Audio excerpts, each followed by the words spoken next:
जन्म और मृत्यु की तरह ही प्रेम भी एक शाश्वत सत्य है। कई बार व्यक्ति को स्वयं पता नहीं होता कि वह किससे प्रेम करता है। एक पूरी जिंदगी किसी और के साथ गुजर जाती है और प्रेम किसी और से होता है। नमस्कार, मैं हूं अर्चना त्यागी। आज प्रस्तुत कर रही हूं कला कौशल जी द्वारा लिखित एक बहुत ही सुंदर रोचक कहानी, उसे तो प्रेम था। अब जबकि झुर्रियों की चादर ओढ़े उम्र की ढलान पर खड़े हैं, हमें अपने लिए सोचना छोड़ देना चाहिए। यहाँ तो घर परिवार की सुख समृद्धि, बाल बच्चों के शिक्षा संस्कार, उनके शादी संसार आदि को निभाना ही शोभा देता है। पर क्या करें, अपने मन मतंग का उसे कैसे समझाएं कि लोक लिहाज भी कोई चीज होती है। यह तीव्रगामी मन यौवन की दहलीज पर खड़े किसी अल्हड़ कुंवारे की तरह गले गले फिरता है। कभी धमधर की लहरें उसे आह्लादित करती हैं, तो कभी कदम पात पर विहंसते पवन उसे उन्मादित करते हैं। कभी भंग होते एकांत से घबराकर वह उदास हो जाता है, तो अगले ही पल वह मटर के खेत में उछल पड़ता है।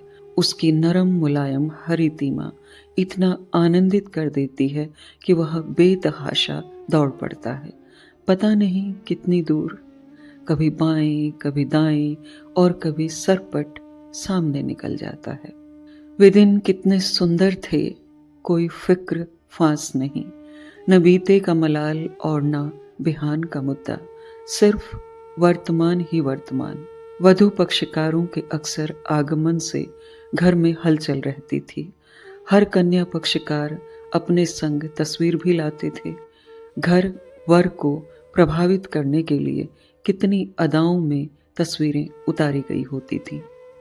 उनकी रंग बिरंगी तस्वीरों से हमारा पूरा एल्बम भर गया था। जब हम अपने कमरे में अकेले होते तो पूरे पूरे पहर तस्वीर को निहारते और उसे अपने से जोड़ते। अंधेरा गहराता जाता, लोग नींद निमग्न होते और चांद हमारी मूढ़ता पर हंसता। इस तरह निशा जब अपने पूरे शबाब पर होती तो चुपके से हमारी आंखों में वासना उतर आती। उन दिनों जब वधू पक्षकारों की ओर से सौंदर्य और संपत्ति शक्ति के प्रदर्शन की होड़ लगी रहती, तब एक साधारण सा रिश्ता सीधे हम तक आया था, सरला का। विपन्नता ही उसके बापू की पूंजी थी, सादगी ही सरला का सिंगार।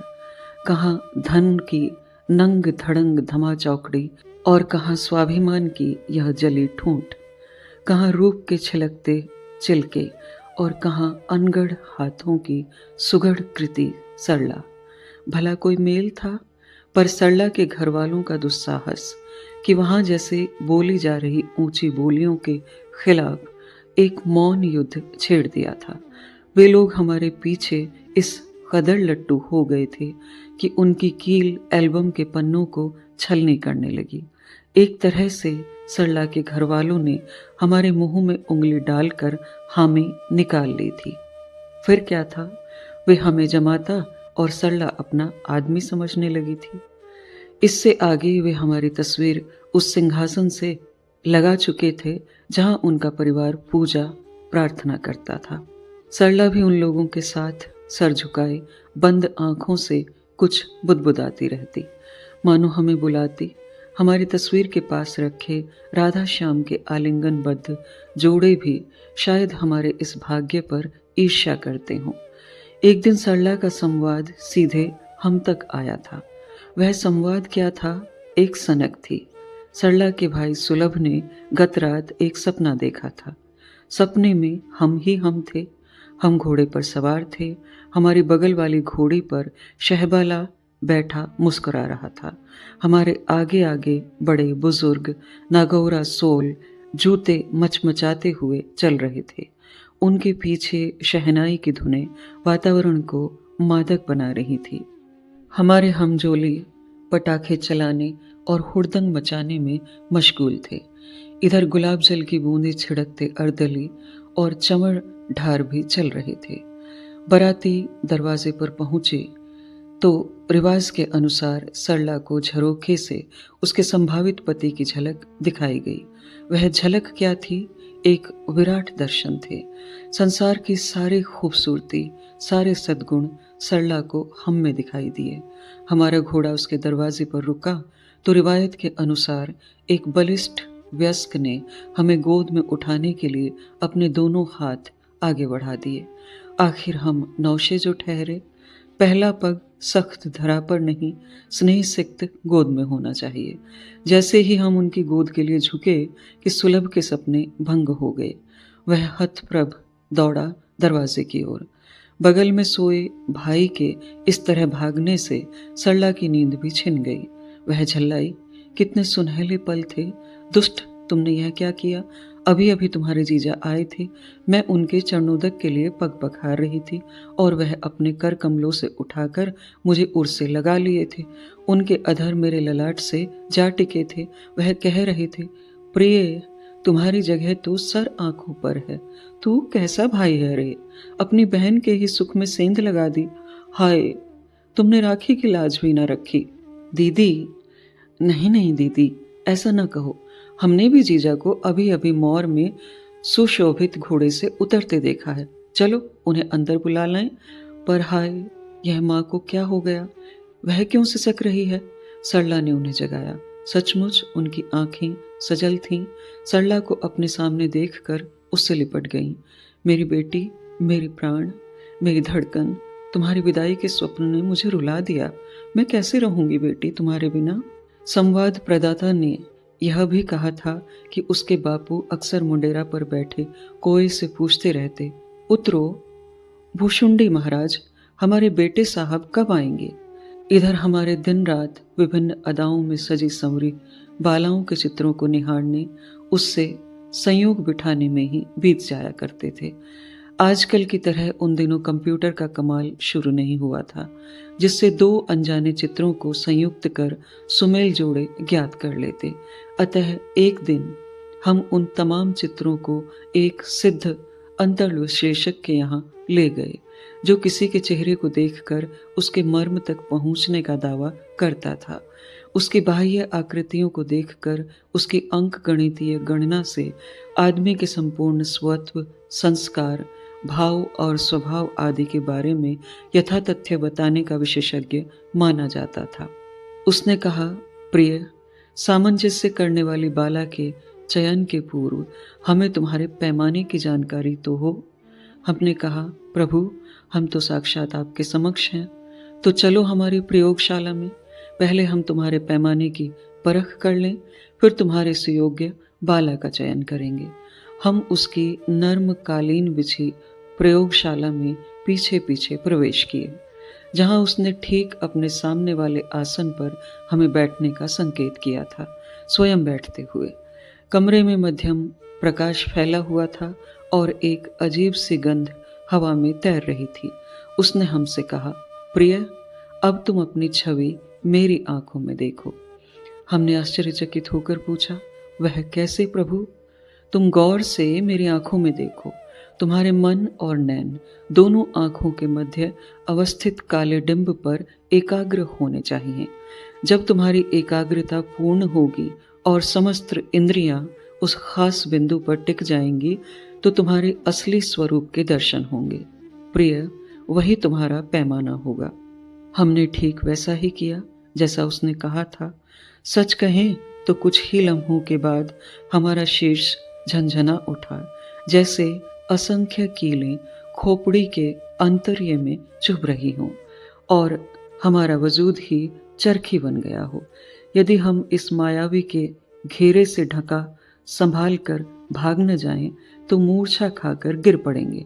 हमारे मुख से अनायास एक घबराहट चीख बनकर निकल पड़ी, नहीं, अब नहीं, क्षमा करें प्रभु, हमसे न होगा। अंतर्विश्लेषक हंसा। ठहरो प्रिय, घबराओ मत, तुम्हारे पैमाने का पता चल गया। अब तुम्हारे संयोग बाला के चयन में बाधा नहीं आएगी। हमने कौतूहलवश पूछा, हमारा पैमाना क्या है प्रभु? तुम दुर्बल मन के एक दुविधाग्रस्त प्राणी हो, उसने दृढ़ निश्चय होकर स्फुट स्वर में कहा। क्षण भर की चुप्पी के बाद उसने फिर कहा, तुम क्या चाहते हो? तुम्हारी संयोगिनी तुमसे विशिष्ट हो या कनिष्ठ? इंसान की इच्छा होती है कि उसे हमेशा बेहतर प्राप्त हो, फिर हम क्यों अपने से कनिष्ठ की कामना करें? किंतु यदि तुम अपने से विशिष्ट बाला को परितृप्त न कर सके तो समाज की नजरों से वह च्युत हो जा सकती है। नहीं प्रभु, कनिष्ठ कन्या पाकर तो हम और भी तेजहीन हो जाएंगे। हमें तो अपने से विशिष्ट सत्व की आकांक्षा है, ताकि हम उसकी प्रेरणा और प्रकाश से परिमार्जन व्रत को सफल कर सकें। किंतु बालाओं की प्रकृति कहती है कि वह किसी दुर्बल दूल्हे को पसंद नहीं करती। वह तो किसी ऐसी छतरी के नीचे निवास करना चाहती है जो उसके संपूर्ण अस्तित्व को आत्मसात कर ले। बलवान व्यक्ति ही बाला के तनमन पर राज कर सकता है। हे प्रभु, धृष्टता माफ हो, यह अर्ध सत्य है। संपूर्ण सत्य तो यह है कि कन्या कितनी ही कठिन हो पुरुष से, पुरुष नहीं हो सकती। भ्रम, सर्वथा भ्रम। उसने हमारा प्रतिवाद किया। देखना चाहते हो प्रयोग मेरे प्रिय? क्यों नहीं, हमने कहा। यह तो हमारा परम सौभाग्य होगा प्रभु। यह प्रयोग कठिन और अचूक है। इसे पहले शाब्दिक सूत्रों से समझो। जैसे दो अबोध आत्मा को पानी में प्रवाहित कर दो और फिर परिणाम देखो। बच्चा पहले डूब मरेगा और कई पलों के बाद बच्ची मरेगी। हाय, यह तो बहुत बड़ी पानी परीक्षा होगी। यह हमसे न हो सकेगा। सत्य से साक्षात्कार के लिए इसी तरह पंच अवयवों की परीक्षा देनी होती है। अंतर्विश्लेषक ने हमें निरुत्तर कर दिया। उसके चेहरे पर विजयी भाव थे। यह सारी बातें अपनी अपनी जगह होती रहीं और पाणी ग्रहण हो गया। उसके पांव रजत थाल में और मुंह में स्वर्ण भस्म थे। वह सौंदर्य की प्रतिमूर्ति और प्रतिभा का प्रतिमान थी, जैसे राधा आगे और श्याम पीछे हो गए हों। तभी हम एक अनजाने भय से भीत हो गए थे। गर्मी की रात थी। चांद आज फिर युवकोचित आवारगी से ताक झांक कर रहा था। उधर हम सहधर्मिणी से लिपट आंसुओं के अथाह सागर में डूब उतरा रहे थे। हमने उसे अपनी स्वप्न कहानी सुनाई। उसने हमें संभाला। साईं, स्वप्न हमेशा उल्टा अर्थ देते हैं। आपने हमारी सगाई का स्वप्न देखा है तो निश्चय ही हमारा सहचरण जीवन पर्यंत अक्षुण्ण रहेगा। हमें ढाढ़स बंधा, पर अक्सर उसकी कई ऐसी मांगे जिसे हम मानने के लिए बाध्य न हो पाते तो वह मर्माहत हो जाती। एक दिन फिर वह मचल उठी। साईं, सोने से पहले हमारी एक शर्त मानेंगे? पहले कहो तो सही, हमने कहा। पहले शर्त? वह अड़ी रही। पहले कहो। पहले शर्त? नहीं, पहले कहो। अच्छा बाबा, पहले सुन ही लीजिए, फिर जी में आए तो मानिए या बातों में बहला दीजिएगा, उसने कहा। हमारा जी चाहता है कि इस बार विवाह की वर्षी हम लोग आगरा में मनाएं। जब चांद पूर्ण होता है तो प्रिया प्रीतम ताजमहल देखने जाते हैं। कहते हैं चांदनी ताज से छिटक कर जब प्रेमियों पर पड़ती है तो उनका प्रेम और भी परवान चढ़ता है। दो प्रेमी नव दंपति वहां प्रेम की प्रतिज्ञा लेते हैं। अब हमारी बारी थी। प्रिय, प्रथम तो ताजमहल को हम प्रेम का प्रतीक मानते नहीं, फिर वहां जाकर प्रेम प्रतिज्ञा लेने में हमारा कोई विश्वास नहीं। जिस पर विश्वास ना हो वह चाहे जितना महिमा मंडित हो, प्रभाव नहीं छोड़ता। दूसरे, ताजमहल तो सामंती शोषण से संग्रहित संपदा का भोंडा प्रदर्शन मात्र है। सुना है एक शहंशाह ने दौलत का सहारा लेकर हम गरीबों की मोहब्बत का मजाक उड़ाया है। मेरी महबूब कहीं और। सच मानो जाना, हम तुझे गर्म जल के सोते में नहाएंगे और नेतरहाट के सूर्य दर्शन कराएंगे। यह सभी कुदरत की अनमोल धरोहरें हैं। अब तो मान जा जाने जा। वह अंदर ही अंदर जल भुन उठी। अरे, गर्म जल से तो हम घर पर भी नहाते हैं और सूर्य तो सर्वत्र विराजमान है। उसके दर्शन दरवाजे पर ही सही। उसने मानो ताना मारा, पर हम कभी उसकी भावनाओं को भांप नहीं पाए। हमने महसूस किया कि वह हमें पसंद नहीं करती। उधर सरला के परिवार ने हमारी अन्यत्र शादी को सदमे की तरह सहा। उसे यह शोक की तरह सालों साल सताता रहा।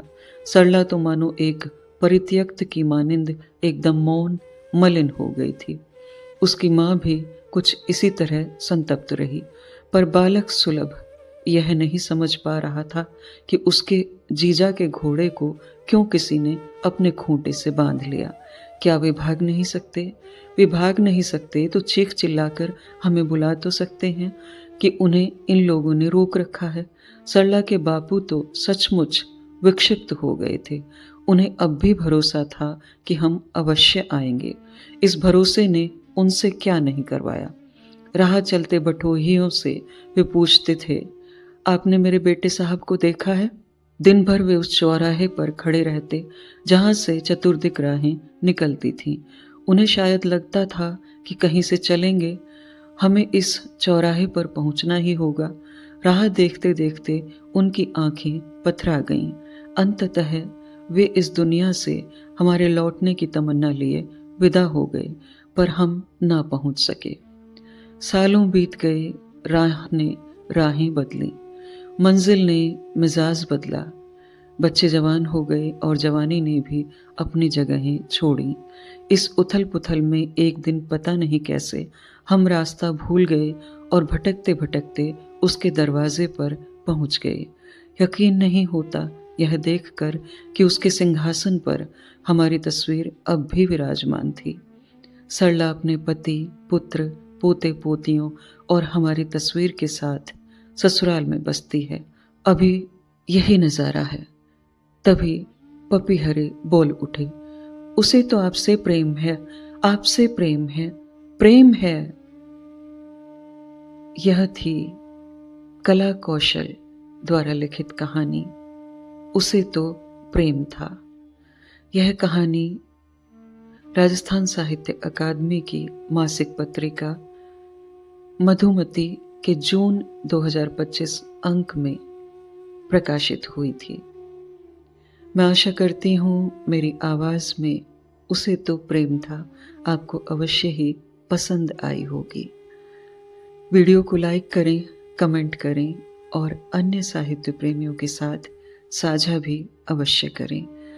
ऐसी ही और कहानियाँ सुनते रहने के लिए चैनल को सब्सक्राइब करना नहीं भूलें। मैं अर्चना त्यागी अब आपसे विदा लेती हूँ। फिर मिलते हैं एक और कहानी के साथ बेहतरीन कहानियों के सफ़र में। धन्यवाद। अगर आपको रचना पसंद आती है तो लाइक्स और कमेंट्स ज़रूर करें और शेयर कीजिए।